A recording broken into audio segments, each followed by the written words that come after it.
Milenia, dimanapun Anda berada hari ini, Solution TV Official, Solution of Your Life. Hari ini kita bicara mengenai masih tentang manajemen. Ya, kemarin kita sudah bahas tentang manajemen itu apa, secara peran luarnya ya, atau artinya garis besarnya. Kemudian kemarin kita sudah menerangkan tentang manajemen komunikasi, secara cara meningkatkan komunikasi secara general, secara umum ya. Lalu ada juga kemarin kita bicara tentang excellent service atau pelayanan prima ya. Tetapi pelayanan prima belum kita jelaskan dengan detail. Tapi pada hari ini kita seperti biasa deh, kita membuat sesuatu yang lompatan lagi nih dari konten yang kemarin. Kenapa? Karena biasanya kalau di dalam manajemen bisnis, kita di dalam wira swasta, ya menjadi seorang wira swasta atau menjadi seorang pengusaha, keluhannya bagaimana sih cara ngadepin konsumen? Dan bagaimana sih tipe-tipe konsumen? Nah, tapi sebelum kita bicara lebih jauh tentang konsumen, yang belum subscribe, tolong subscribe, like, dan share jika ini bermanfaat. Komen apapun dari sahabat milenia sangat berguna buat perkembangannya Solution TV Official. Karena apa? Kita akan selalu membahas tentang solusi-solusi dari kehidupan. Yang kemarin awal-awal kita bicara mengenai solusi dari technical otomotif, terutama mobil ya, baik secara AC mesin. Lalu kemudian sekarang kita bicara mengenai manajemen secara umum, dan hari ini kita bicara mengenai tipe konsumen. Tipe konsumen menurut Solution TV Official, yang pertama ada tipe pendiam. Ciri-cirinya seperti apa? Pasti sahabat milenia juga ingin tahu dong. Kalau menghadapi konsumen kok kelihatannya ini diem-diem aja ya. Nah, kalau tipe-tipe pendiam ini adalah tipe konsumen yang sangat mudah. Dia tidak banyak ABCDF, tidak banyak perkataan. Dia datang biasanya di situ apapun yang kita tawarkan, dia biasanya akan melihat, menimbang, dan kemudian memutuskan. Biasanya tidak lama, karena biasanya tipe-tipe pendiam ini akan menghampiri ke usaha kita jika posisinya merasa sangat memerlukan. Artinya apa? Need by dirinya dia, kebutuhan bagi dia itu sangat penting, menjadi sebuah kebutuhan yang sangat utama, dan bagi dirinya itu sangat penting. Nah, mengenai tipe-tipe, kita bicara hari ini mengenai hanya tipe secara umum saja, tidak berbicara secara psikologis. Kalau yang bicara psikologis nanti juga tunggu konten-konten kita berikutnya, apa sih yang mendasari terjadinya tipe-tipe konsumen ini ya. Itu tadi yang pertama adalah tipe diam. Lalu yang kedua, tipe cerewet. Nah, asik nih kalau yang tipe cerewet. Tipe cerewet ini biasanya kalau bahasanya sekarang orangnya rada-rada kepo ya, rada kepo, alias banyak-banyak tanya, sudah dikasih tahu A sampai Z masih juga belum memutuskan. Karena apa? Biasanya konsumen yang tipe-tipe cerewet ini biasanya dia ingin memiliki rasa keinginan tahuan yang tinggi, tetapi di balik keingintahuan yang tinggi dan di balik cerewetnya ini, dia memiliki jiwa rasa ya, rasa biasa sosial, dan biasanya ada akhirnya unsur setelah terjadi persamaan, ada apa yang dia cari, apa yang dia butuhkan, maka dia pun akan segera memutuskannya. Dan untuk tipe yang cerewet ini, jika sahabat milenia perhatikan ya, ini sangat mudah sekali membawa performa branding kita.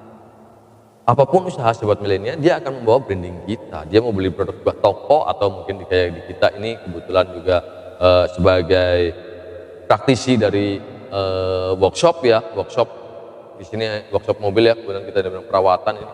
Kemudian di belakang kita juga mobilnya storing, ini mobil storing cardnya kita ya. Jadi biasanya konsumen yang cerewet ini akan membawa branding dan mengenalkan, apalagi kalau dia merasakan begitu puasnya apa yang dia dapatkan hasil dari pertanyaan apa, atau mungkin dari hasil jasa yang kita jual, ataupun dari barang yang kita jual. Lalu apalagi tipenya? Itu yang pertama tadi pendiam, kedua adalah Cerewet yang ketiga, arogan. Nah, ini ngadepin tipe-tipe yang arogan biasanya kita pelaku usaha biasanya garuk-garuk kepala, tuh ini arogan. Orang arogan ini juga sangat mudah, tidak susah buat sahabat milenial. Kenapa? Karena kalau yang tipe arogan ini ya biasanya kita tinggal iya. Kenapa? Pada tipikal ini, tipe-tipe arogan ini, kita hanya mengiyakan saja apa yang dia katakan, tetapi jangan lupa kita pun menjelaskan apa keunggulan dari produk atau jasa kita, kelebihannya seperti apa. Seperti kita kemarin bicara tentang mengenai communication ya, teknik berkomunikasi, kita juga harus mengetahui ada kritik dan saran dari dia dengan kearoganan dia ya, yang sangat arogan, seolah-olah kita posisinya ada di bawah dia. Tetapi tipe ini kalau kita sudah iayakan dia merasa puas, ini akan terjadi sebuah eksekusi walaupun di awal tidak mengenakan. Tipe arogan tuh ya. Terus kemudian apa lagi nih? Sudah tipe diam, cerewet, lalu arogan, sombong. Jaim nih. Kalau orang-orang sombong ini jaim nih biasanya ya. Wih, gila gua punya kelas. Kadang-kadang kita pelaku jasa atau kita pengusaha dari toko atau retail ya, kita mau jual barang, kalau orang sombong kan biasanya wah ini bukan kelas kita nih dan sebagainya. Tipe-tipe seperti ini kalau untuk yang pelaku jasa kita harus menjelaskan secara detail. Kenapa? Karena di tipe kalau kita pelaku dagang ya barang, kita menjual barang, dia akan melihat secara kelas. Kalau tipe-tipe yang sombong, apakah produk ini barang ini berkompeten atau tidak, bagus atau tidak, bermerek atau tidak. Biasanya tipe sombong akan mencari yang bermerek ya, walaupun mereknya adalah KW-KW-an. Karena apa? Karena secara psikologis kesombongannya, egonya dia, emosinya besar sekali. Yang dia inginkan hanya wow. Nah, jadi momen untuk sahabat milenial yang punya usaha untuk jualan barang, tipe yang sombong ini sebenarnya mudah. Karena biasanya apa? Dia nggak peduli dengan kesombongannya dia. Wah, gue bisa beli, gitu loh. Masalah itu biasanya bukan nanti, tetapi ada juga tipe konsumen yang sombong dan mengerti tentang barang. Nah, kalau untuk di bidang jasa bagaimana dong? Untuk bidang jasa, menghadapi tipe yang sombong seperti ini, kita lakukan edukasi. Kita jelaskan secara detail ya. Kalau kita merasa tidak mampu dan tidak menguasai, maka konsumen ini akan langsung pergi. Tetapi kalau kita menguasai, konsumen akan menjadi tertarik. Dan bagaimana kita mengapresiasikan cara behavior atau perilaku dia, mengapresiasi perilaku dari konsumen yang sombong ini. Jika kita mau melayani dengan baik, apapun kekurangan kita untuk pelaku jasa, pasti pun dia akan melakukan proses deal dan cepat mengambil keputusan. Nah, yang pertama tadi kita bicara apa? Diam, cerewet, arogan, sombong. Yang kelima, hemat. Nah, tipikal konsumen hemat ini bicaranya serba hemat.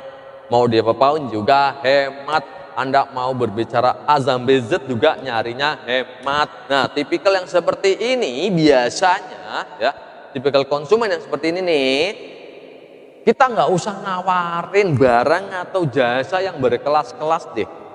Karena apa? Karena dia akan masuk pada ranah posisinya. Jika dianggap itu dia berhemat, maka itu kan dia akan cari, dia kejar masalah manfaat dan masalah lain mah dia nggak pikir gitu loh. Nah, kalau dengan konsumen hemat hubungannya lagi dengan apa? Konsumen pembanding yang membandingkan toko A, B, C, D, E, F, G sampai Z.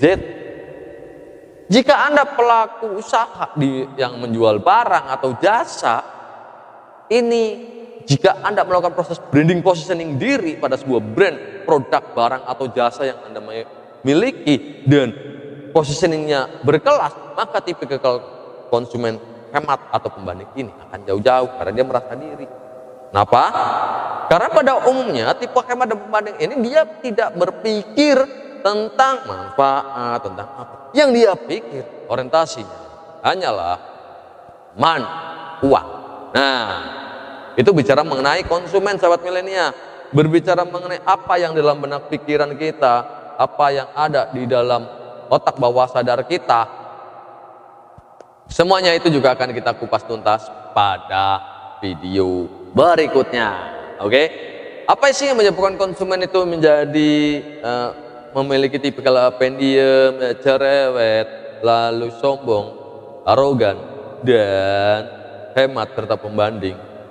Itu juga ada sebab dan akibatnya. Tapi bicara mengenai konsumen tadi, nggak etis dong kalau kita bicarain hanya tentang konsumen.